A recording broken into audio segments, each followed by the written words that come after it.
bienvenue à tous et à toutes. Donc nous sommes le bureau d'études en éco-construction et énergie Carlotech GREM.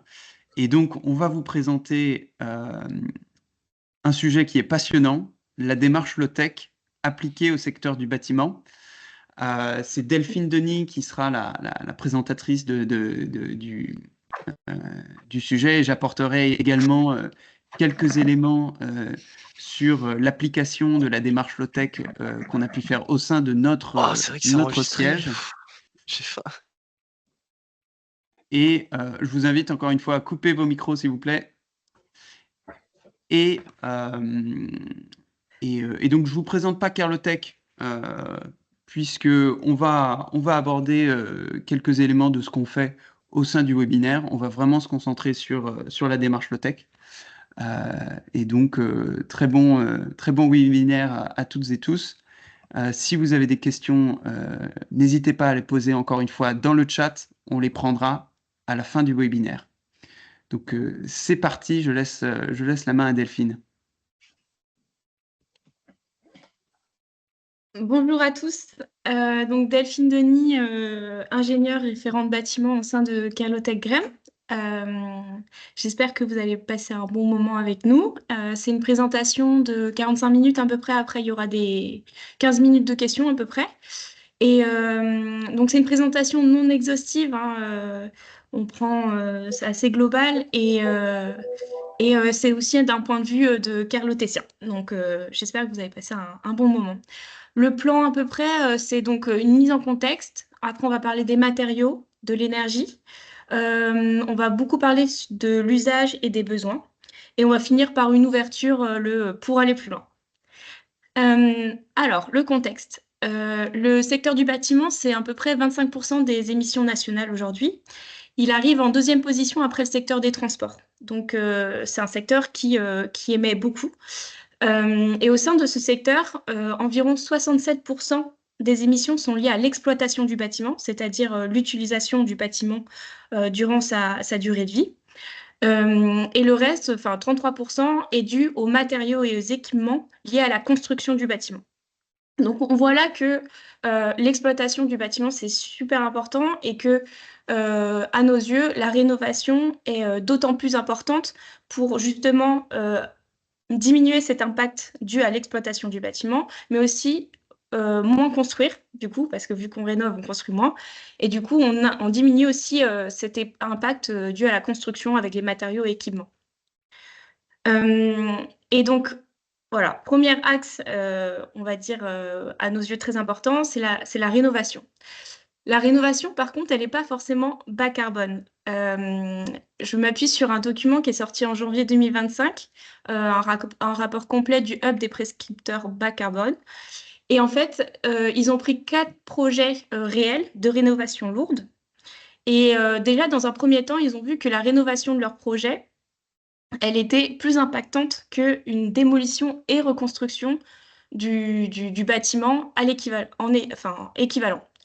Mais en soulevant quelques leviers bas carbone, liés par exemple à la diminution de la consommation énergétique, à la sortie des énergies fossiles et à l'utilisation de l'existant, donc par exemple le réemploi, la réutilisation et tout ça, on a une rénovation qui est à peu près de l'ordre de 30% moins impactante que un bâti démoli et reconstruit en neuf au seuil RE 2022. Donc voilà, la rénovation, c'est super important, mais il faut bien la faire. Et c'est là que la démarche low-tech intervient. Mais bon, déjà, qu'est-ce que c'est une démarche low-tech? Kesako. Je vous invite à aller voir la définition de la démarche low-tech de l'ADEME. Mais pour faire gros, c'est une démarche de simplification maximale pour répondre aux justes besoins. Et il y a 2 aspects super importants, la remise en cause du besoin et l'aspect social participatif. Et ces 2 aspects-là fait qu'il y a une différenciation entre la démarche low-tech et l'éco-conception. Et cette démarche low-tech, son gros objectif, son objectif majeur, c'est le respect des limites locales et planétaires. Et donc, dans le secteur du bâtiment, vu que c'est un secteur très grand, très varié, très intéressant. Il y a beaucoup de concepts qui sont en lien avec qui rentrent dans cette démarche low-tech. Là, j'ai fait un petit nuage de mots. D'ailleurs, s'il vous plaît, si vous en avez envie, mettez dans le chat d'autres concepts qui vous paraîtraient importants et qui rentreraient dans cette démarche low-tech. Donc, un petit exemple que l'on a fait à Kerlotech qui entre dans cette démarche low-tech. Effectivement, ce que vous voyez en image là, c'est un hangar bois qui a été construit pour la ferme, le Champ du Dragon, puisque Kerlotech est partenaire d'une ferme juste en face de son siège. Ce hangar, il a été construit à partir de bois qui a été sélectionné sur le terrain du château de Brady, le siège de Kerlotech, donc juste à 400 mètres du siège de la ferme. C'est du bois qui a été sélectionné, les arbres ont été sélectionnés par les charpentiers. Une fois qu'ils ont été abattus, ils ont été taillés à la hache, emmenés donc à 400 mètres sur le terrain de construction, assemblés au sol et ensuite ils ont été levés avec des poulets et des cordes. Et le tout avec un minimum de mécanisation. Vous n'allez pas voir de vis sur le hangar, sinon sur l'attache qui permet de maintenir le hangar sur sa dalle. Si vous êtes intéressé par cette démonstration particulièrement low-tech, j'ai mis le lien de la vidéo que vous pourrez aller regarder après le webinaire, bien sûr, et qui vous montre grosso modo toutes les étapes de la construction de ce hangar avec un minimum de mécanisation. Ce qui est important, ce que disait Delphine tout à l'heure, c'est que vous voyez, il y a plein de concepts préexistants dans le domaine de la construction qui se revendiquent pas forcément de la low-tech. Je pense par exemple à la conception bioclimatique. Mais pourtant, ils ont énormément de critères en commun. Et donc, en fait, la démarche low-tech, ça va être un assemblage d'énormément de concepts qui peuvent préexister, mais avec des différenciations assez fortes. Voilà, Delphine le citait, la remise en question du besoin qui est super importante, qui est vraiment la première étape de la démarche low-tech. Et donc ici, vous avez quelques critères qu'on a surlignés et qui se rattachent à ce projet de hangar agricole low-tech. Vous avez le fait que ce soit biosourcé. On a récupéré du bois qui était présent sur place, donc une ressource locale, un savoir-faire également, qui s'inspire de méthodes traditionnelles. Puisque le hangar, j'ai oublié de le dire, il a été monté alors que le bois était encore vert. Il n'y a pas eu de séchage du bois. Et donc, le bois a séché sur place, ce qui permet de gagner beaucoup de temps et d'énergie, puisqu'on n'est pas obligé de sécher le bois. C'est un projet qui est participatif parce que les deux maraîchères, Laetitia et Rachel, qui s'occupent de la ferme, elles ont participé à la conception du hangar, et elles étaient présentes sur le chantier. Bien sûr, c'est un gros travail qui a été réalisé par des professionnels.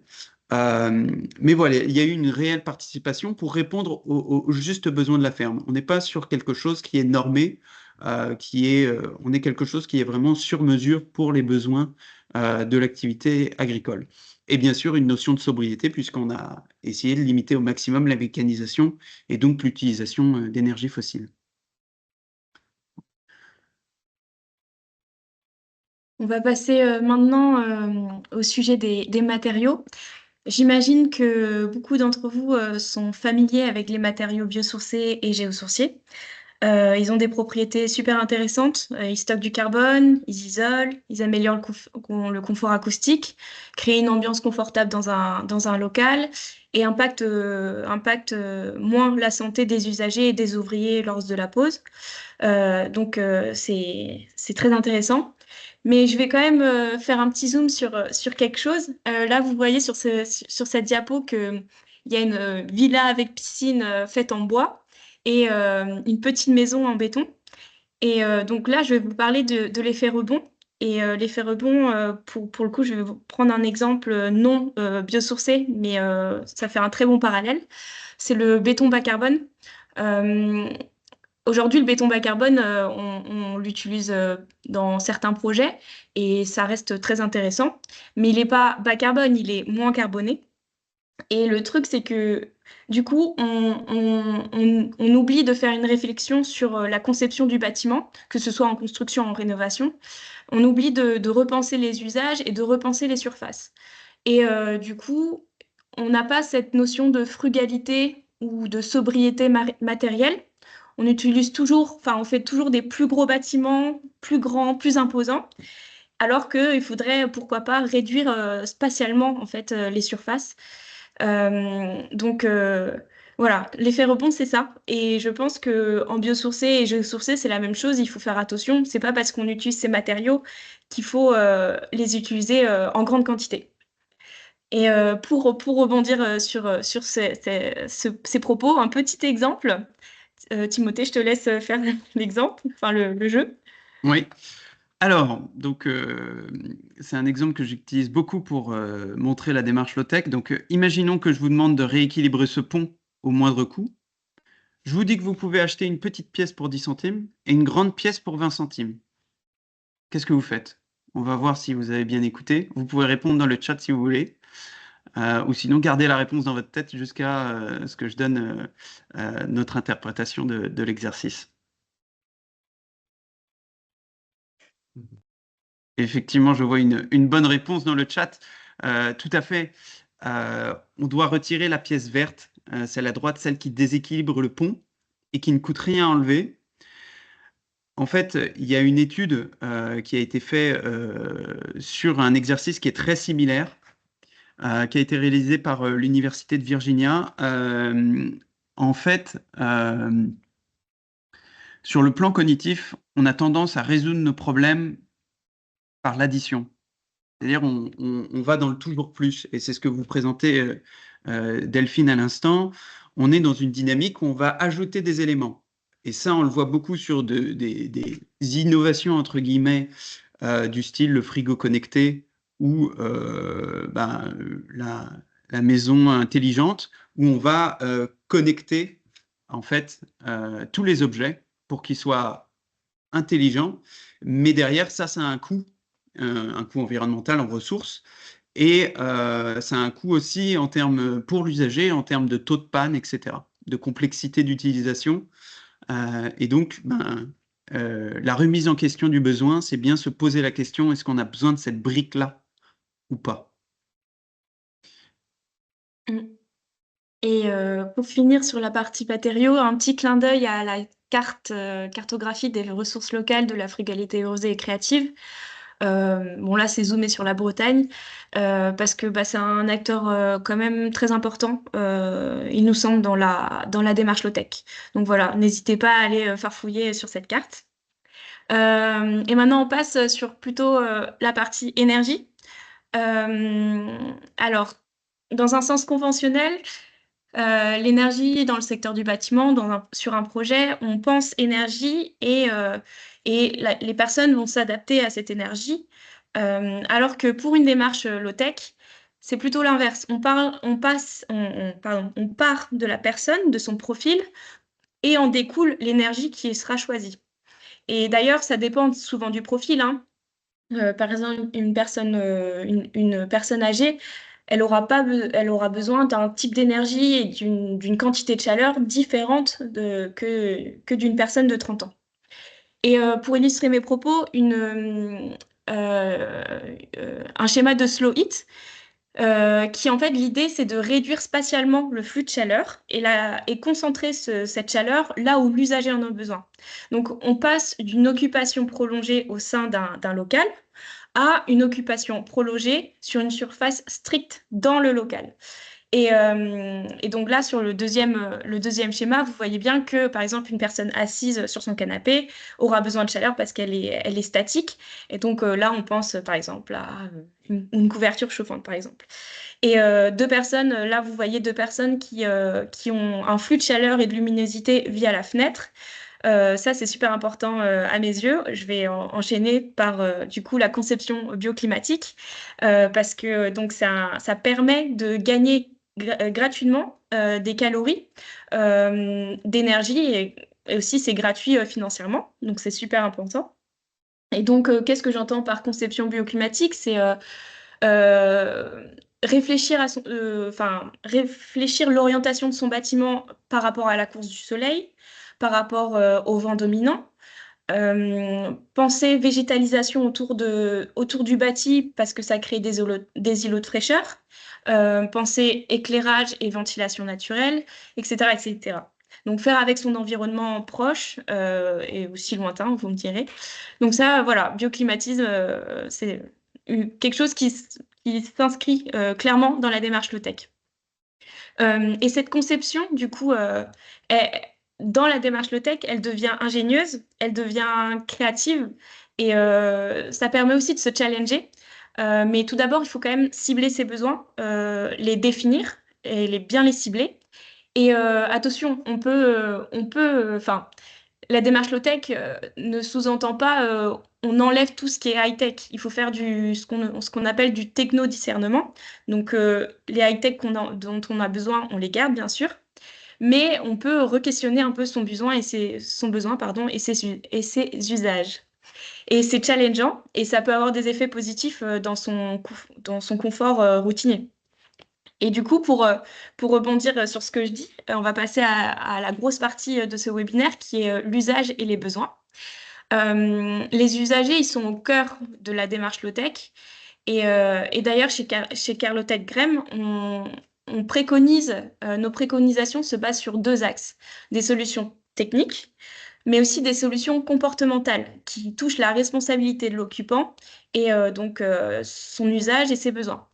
Et d'ailleurs, récemment, on a fait un audit énergétique dans un magasin industriel de 1200 mètres carrés.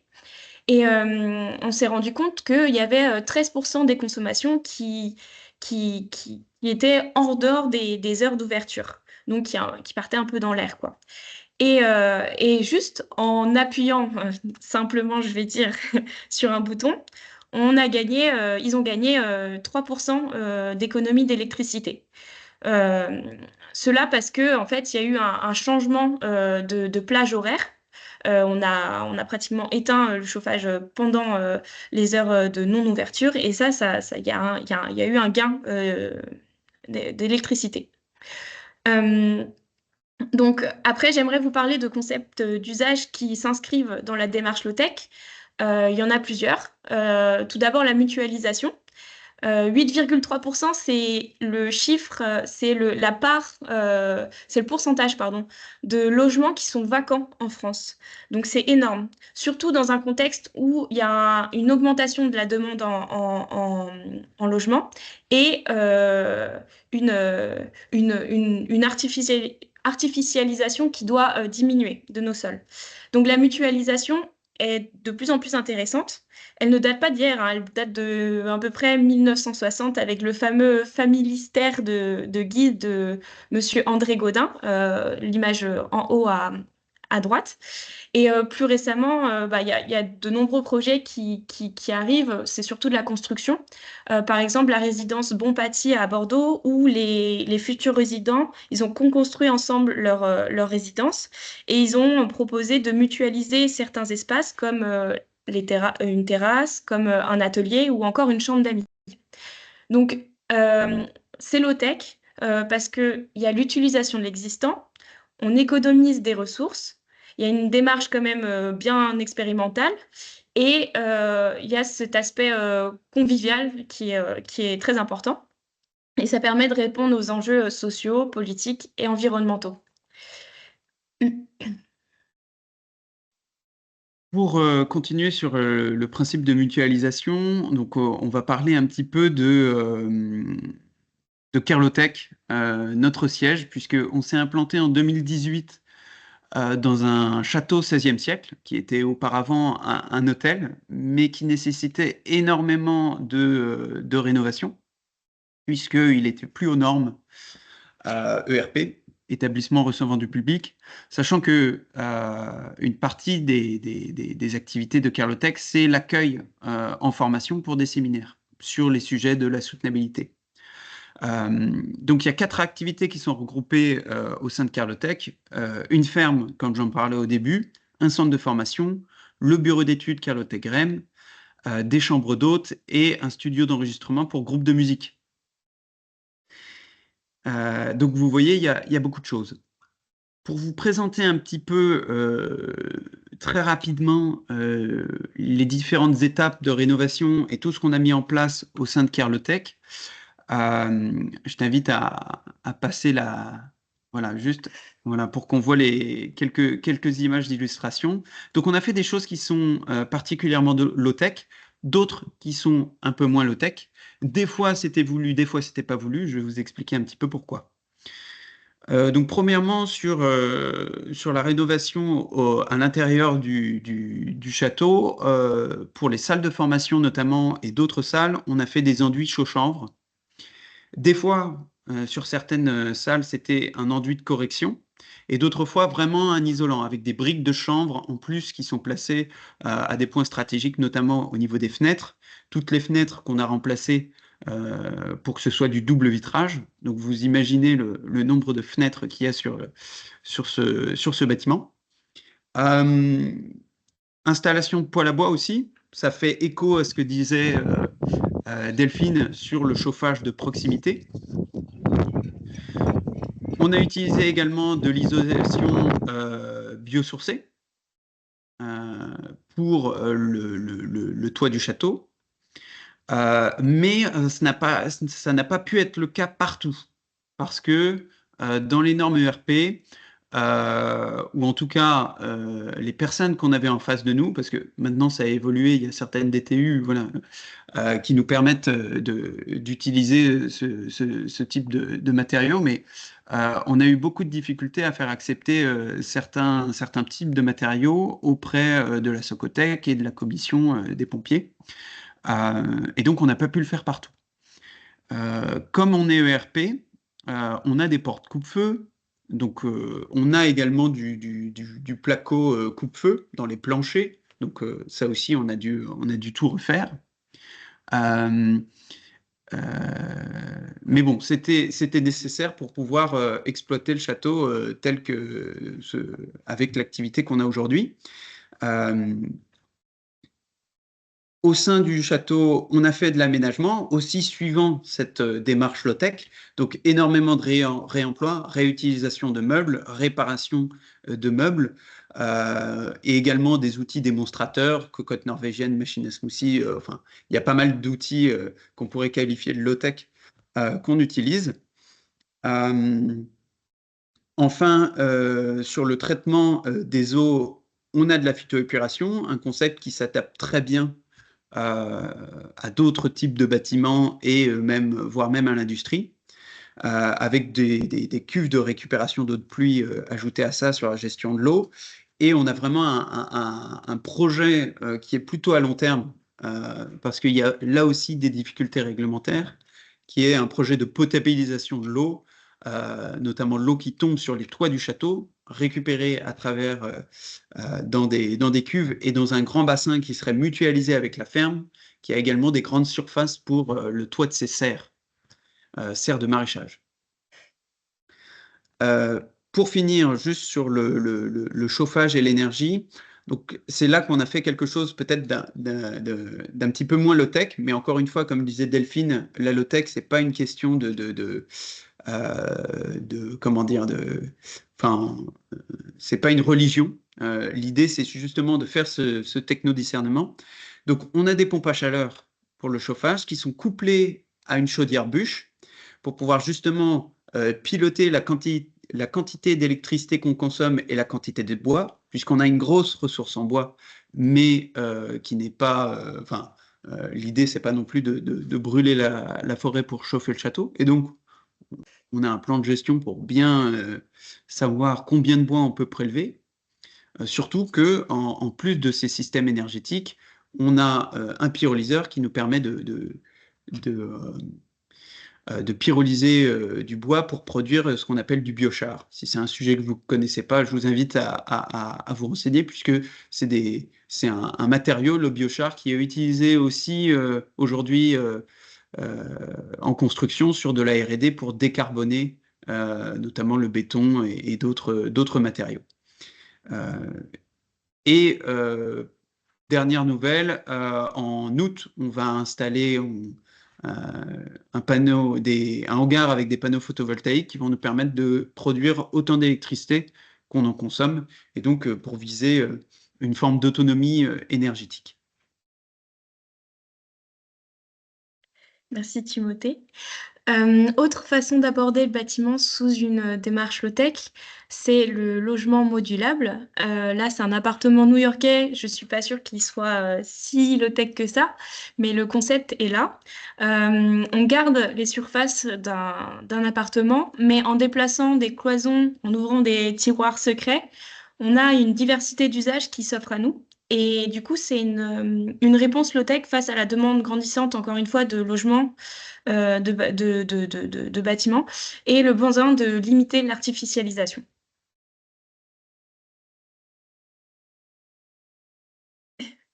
J'enchaîne, pardon, j'étais en train de répondre à une question dans le chat. Un autre projet qu'on mène au château de Brélidy et qui tient vraiment à de la R&D, on travaille avec les étudiants de Centrale Nantes dans le cadre de leur option low-tech, puisque Centrale Nantes, école d'ingénieurs, a une option dédiée à la low-tech. Et donc, pour 3 ans, 3 promotions d'étudiants vont travailler sur ce petit bâtiment, cette petite maison qui se trouve juste à côté du château de Brélidy, pour imaginer qu'est-ce que ce serait l'habitat rural low-tech. Et donc, au bout de 3 ans, ils vont produire un livre blanc qui va cumuler toutes les réflexions sur les travaux qu'ils ont menés sur ce bâtiment, sachant que les étudiants font de la conception, c'est pas eux qui réalisent réellement les travaux, on fait appel à des artisans. D'ailleurs, s'il y a des artisans bretons dans l'assistance, n'hésitez pas à vous manifester parce qu'on a besoin de vous. C'est difficile de trouver des artisans pour intervenir sur ce bâtiment. Donc voilà, n'hésitez pas.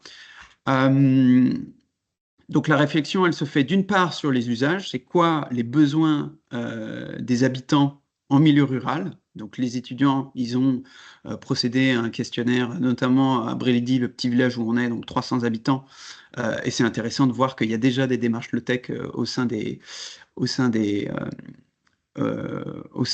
habitants de Brélidy, au sein des habitats de Brélidy. Nous, pendant ce temps-là, on a tout cassé au sein de la maison. On a enlevé l'enduit ciment qui recouvrait les murs. En fait, la bâtisse a été rénovée dans les années 70, comme le château. Et donc, voilà, avec tout ce qu'on savait très bien faire à l'époque. Donc, enduit ciment, laine de verre sur le toit.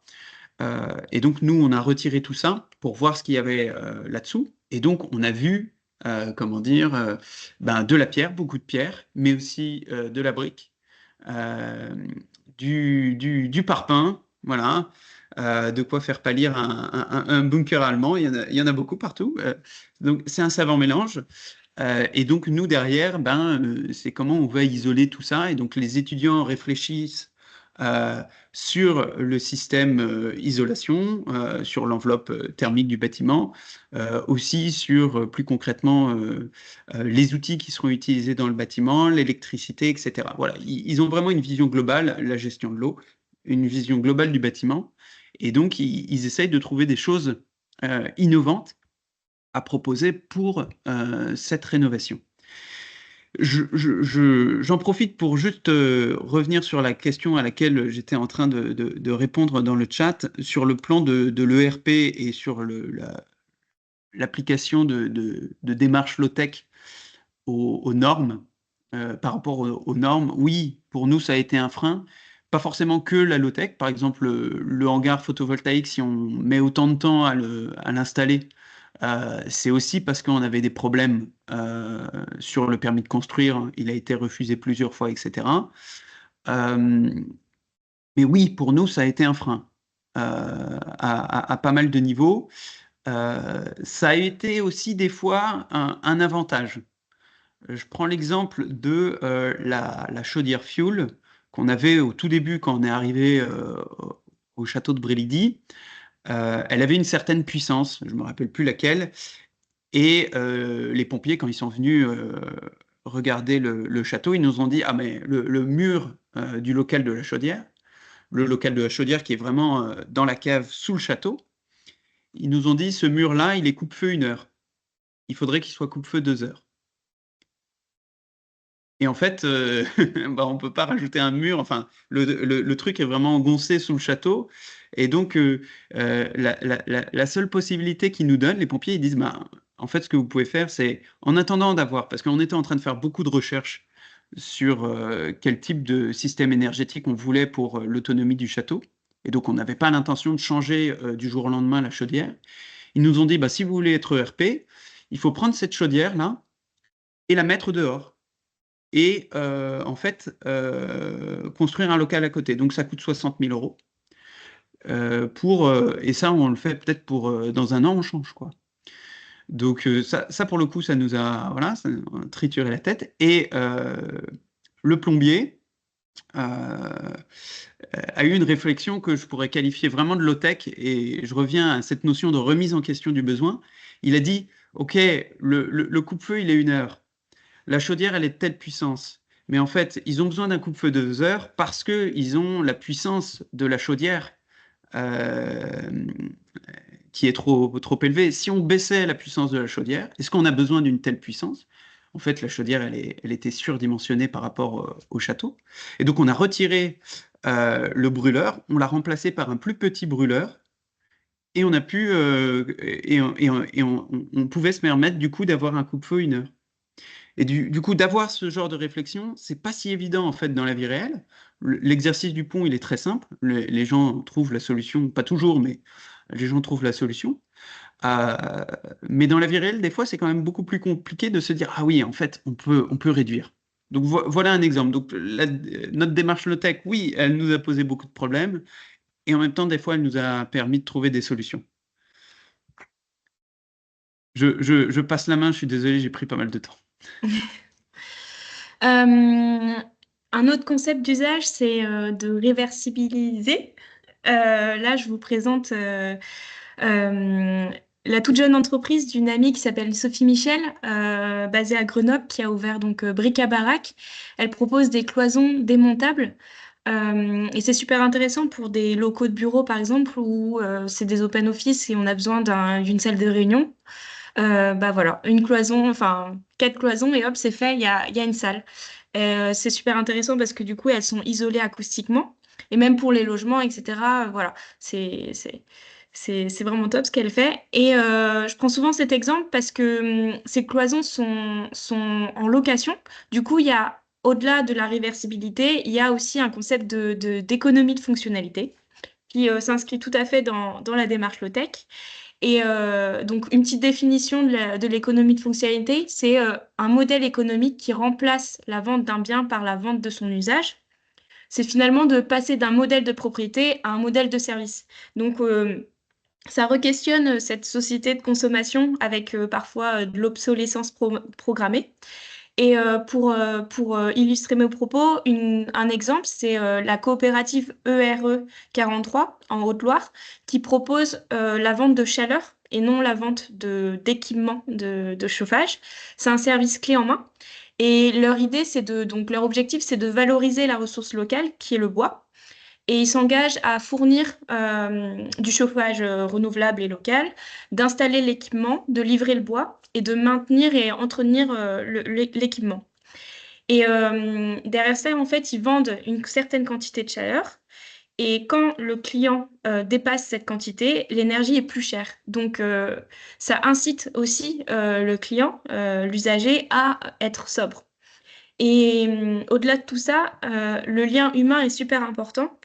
C'est plus c'est plus une relation d'acheteur-vendeur, c'est une relation de partenariat sur un contrat long terme.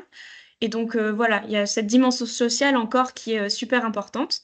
Et plus localement en Bretagne, dans le centre Bretagne, j'ai appris récemment qu'une filière, euh, pareil, le même concept, une vente de chaleur, avec la revalorisation du bois de bocage breton, est en cours de construction.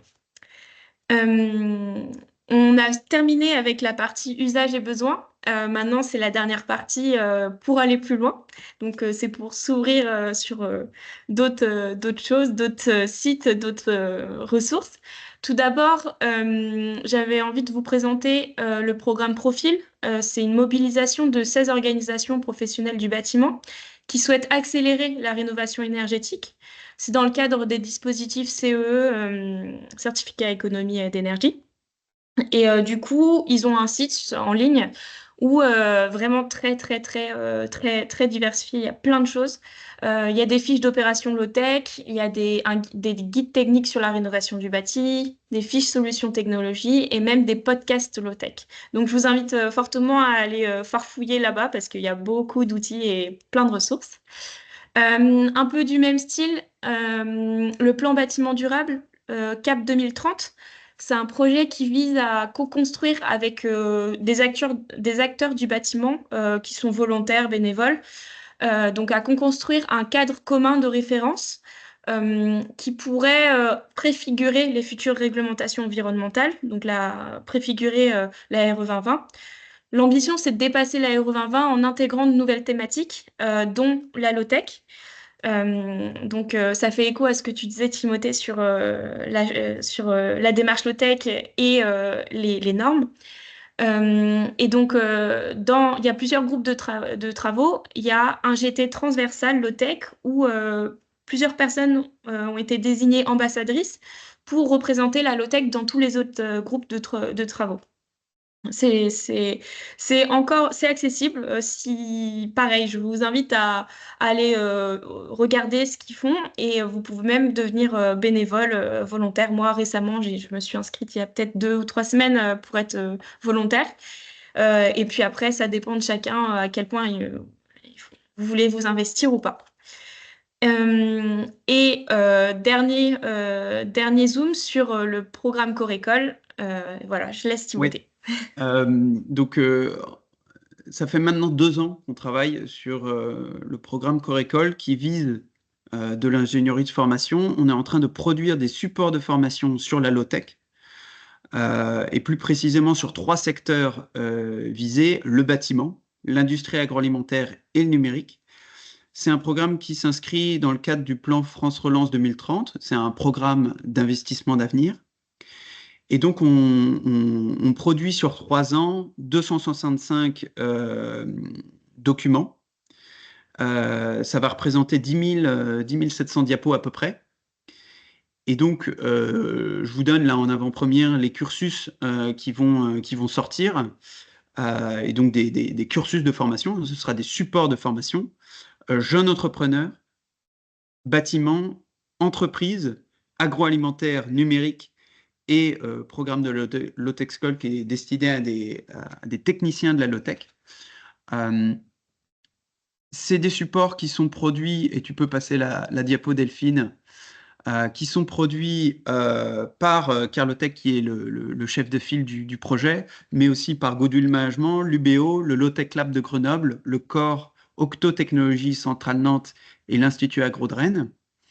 Et bien sûr, ça, c'est grâce à nos partenaires financeurs, donc la région Bretagne et l'État, et des partenaires publics, privés, donc vous voyez les logos juste ici. Et donc, si tu peux passer la diapo Delphine, voilà, grosso modo, ce qu'on va sortir, c'est des supports de formation sur comment on applique la low-tech dans tous les secteurs d'activité que je vous ai cités. Là, ici, vous avez l'exemple d'un support pour le bâtiment.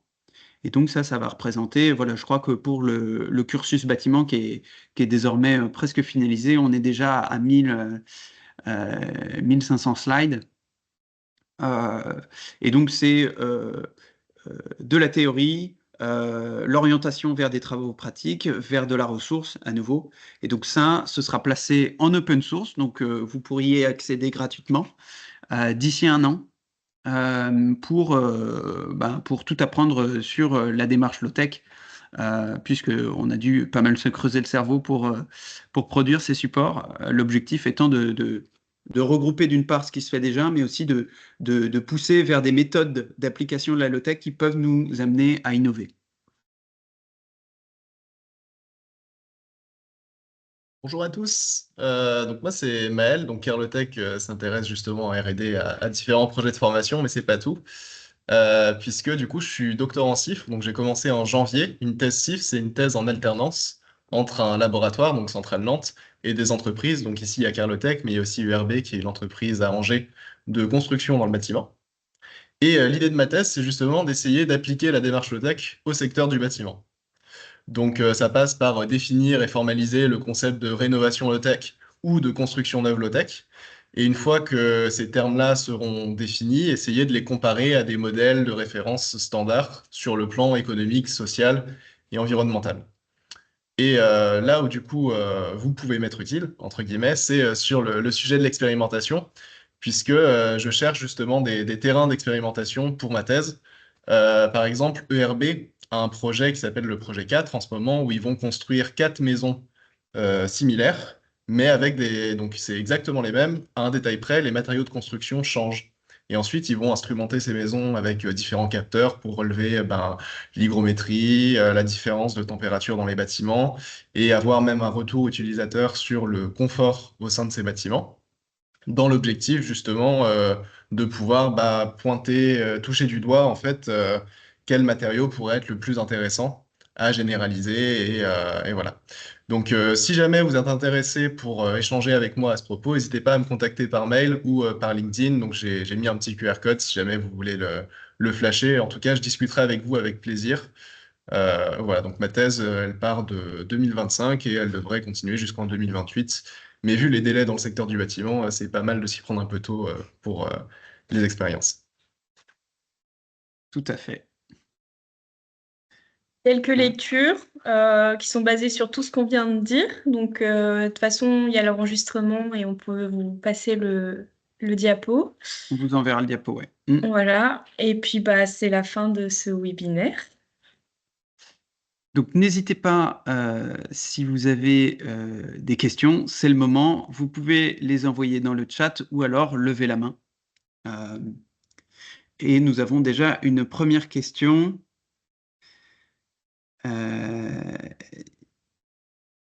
Alors, je découvre que la low-tech est bien plus que l'innovation autour d'outils, matériels, équipements, tout à fait, pour les usages du quotidien à l'intérieur des bâtiments.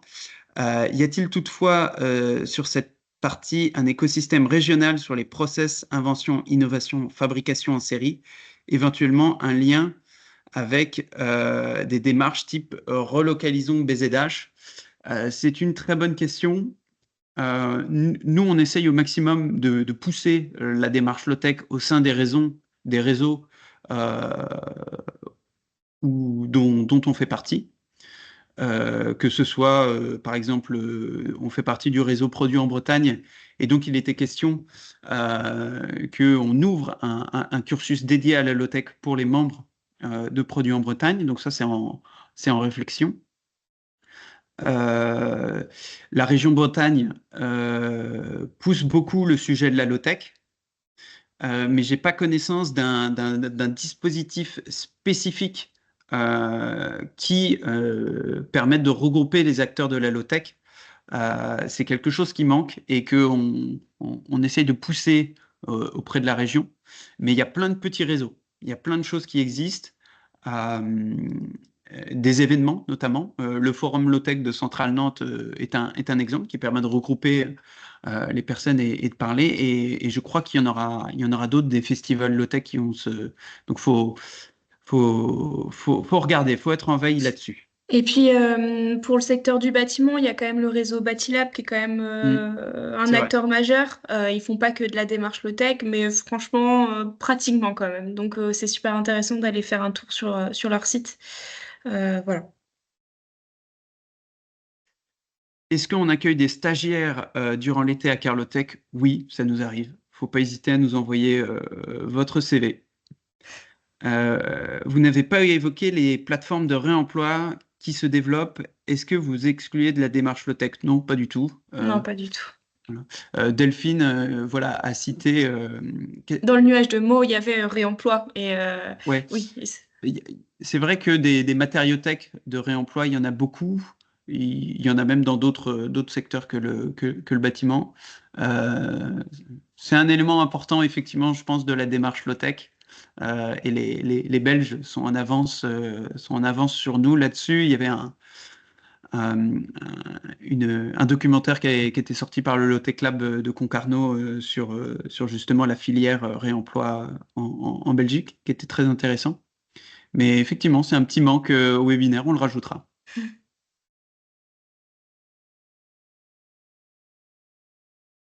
On observe une augmentation de la surface moyenne par personne en France de 30 mètres carrés à 40 mètres carrés entre 1984 et 2013.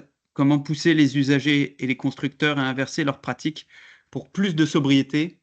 Même question sur le changement de mode basé sur la propriété à un mode basé sur le service. C'est une très bonne question. J'ai pas forcément une réponse sûre parce que en fait chaque personne est différente et l'acceptabilité sociale de la low-tech, c'est un sujet qui nécessite encore d'être creusé. Mais il y a quand même deux, trois éléments qui peuvent être très intéressants et c'est déjà pourquoi il y a cette augmentation. Euh, Moi, je pense notamment que l'explosion familiale, le fait qu'il y ait des divorces et que les personnes soient obligées d'avoir qu'on double, si on veut, les chambres des enfants, ça peut être une question intéressante à travailler vraiment en direct. Je pense que c'est une partie du problème. Euh, L'aspect modulable des bâtiments me semble une réponse. C'est-à-dire qu'en fonction de notre évolution dans la vie, ben peut-être qu'on n'a pas besoin d'avoir en permanence une chambre, d'avoir une chambre qui est mutualisée avec d'autres appartements. La mutualisation, je pense, peut nous permettre de faire des économies en termes de surface. Euh, je ne sais pas si tu vois d'autres choses, Delphine.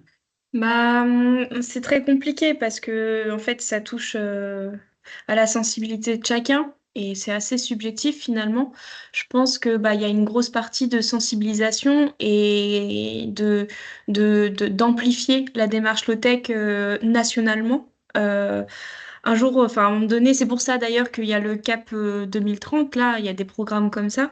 C'est pour donner de la visibilité à la démarche low-tech et j'espère qu'un jour, beaucoup, la majorité, seront, on va dire, sensibilisés et que on se posera les bonnes questions le jour où il faudra déménager ou autre, voilà. Et que peut-être ça passera aussi par des normes et de la réglementation.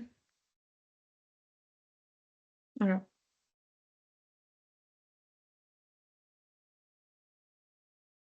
Oui. Donc, pour résumer, je pense que l'habitat doit aussi, il faut imaginer des habitats qui s'adaptent en fonction des étapes de la vie de leurs habitants. Avez-vous listé Ah, il y a beaucoup de questions. Le CREBA, leurs ressources sont très intéressantes comme socle utile à la démarche low-tech dans le bâti ancien.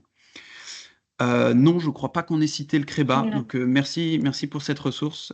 Si jamais vous voulez envoyer un lien ou leur site pour qu'on sache un peu mieux ce qu'ils font, n'hésitez pas. Merci pour la ressource. Les idées au Havre, pardon, sur la modularité des appartements. Ok, on regardera. Je réitère ma question. Je souhaite acheter un terrain pour construire ma future maison la plus passive possible. Je cherche à faire un habitat permacole. Des idées, contacts, tips à me recommander en amont de mon projet. Euh, Tu dis, Maëlle? Je vais écrire dans le chat. ok, donc Maël va répondre à cette question dans le chat.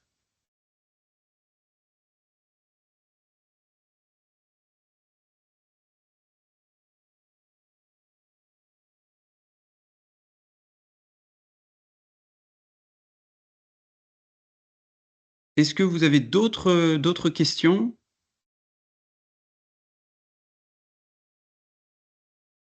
Je suis architecte et charpentier spécialisé en éco-construction. Vous pouvez me contacter par mail si vous... D'accord. Ça, c'est pour répondre à la question de... Donc, c'est bien, il y a des échanges.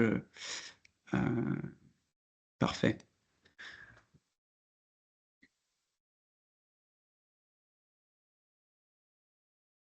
Donc, s'il n'y a pas d'autres questions, moi je vais juste synthétiser, reprendre la démarche low-tech, la définition de la démarche low-tech, et pour clôturer un peu le webinaire. Donc, encore une fois, la démarche low-tech, c'est une démarche, c'est-à-dire que quelque chose n'est pas low-tech dans l'absolu, il est plus ou moins low-tech par rapport à autre chose. C'est ce qui nous permet de dire que on peut faire du numérique low-tech. On va remettre en question ce qu'on utilise, on va chercher à le rendre plus modulable, etc. Et donc ça, appliqué au bâtiment, bah, ça nous donne plein de choses qui existent déjà. Et dans le cadre de Core École, on a fait une étude d'affinité qui nous montre que le bâtiment, c'est vraiment un secteur où il y a de fortes affinités avec la low-tech et il y a déjà beaucoup de techniques qui existent. Je pense que sur les usages, on a encore beaucoup de choses à découvrir. Donc, je pense que si c'est une démarche qui vous intéresse, se poser la question des usages, et c'est un peu le deuxième élément très important dans la démarche low-tech, c'est la remise en question du besoin. C'est là qu'il faut creuser. Et je terminerai à nouveau cette définition par l'importance de se poser la question, est-ce que ce qu'on fait respecte les limites planétaires? Nous, on travaille beaucoup sur le sujet à Carlotech et on met en place des outils de triple comptabilité.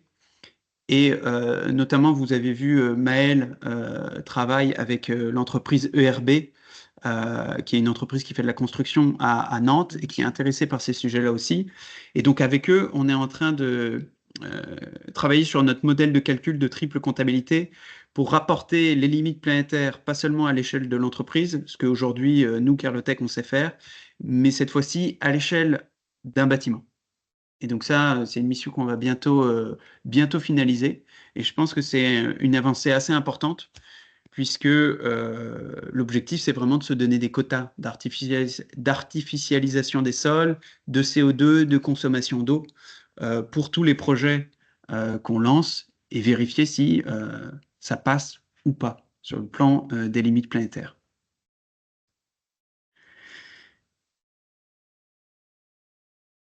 Donc, merci à tous, merci à toutes et tous pour votre attention et pour toutes vos questions. N'hésitez pas à me recontacter par mail, Delphine ou moi ou Maël, qui avons besoin de vous pour faire avancer ces sujets. Pour retrouver le travail, notamment sur le numérique low-tech, tous ces sujets-là, je les aborde notamment à travers des posts LinkedIn. J'essaye d'être assez actif, même si c'est pas évident. J'essaye de les aborder. Donc, si vous êtes intéressé pour suivre l'aventure Carlotech et puis suivre les sujets et les ressources qu'on peut poster et qui sont disponibles sur Internet, ben, suivez-moi sur LinkedIn, c'est peut-être le plus simple. On a aussi une newsletter qu'on essaye de lancer. Donc, si vous êtes intéressé, faites-le nous savoir et puis on vous ajoutera à la newsletter.